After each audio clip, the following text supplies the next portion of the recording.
AR-1315. I'm going to show you how to basically put the paint in here without having any fall. So basically what you want to start off is adjusting this in your pack to do it as fast as you can to take it out and put it in here.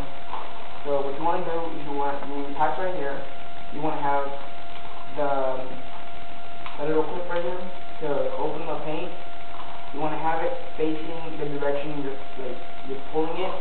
So if it were to be on my left side, it would be facing that way, and my right side would be facing the right side. So when you're pulling it, you're going to slide it out, and there's going to be some already there, so that when you're like right here, you open it, and then you're going to go and pour. So some people they like to pour it different ways. Like they'll have it right there, and they'll just hold it and shoot at the same time. I don't like it. It's in my way. Other people will just do it, don't care if paint falls, and just drop it. The paint's still in it. I hate that.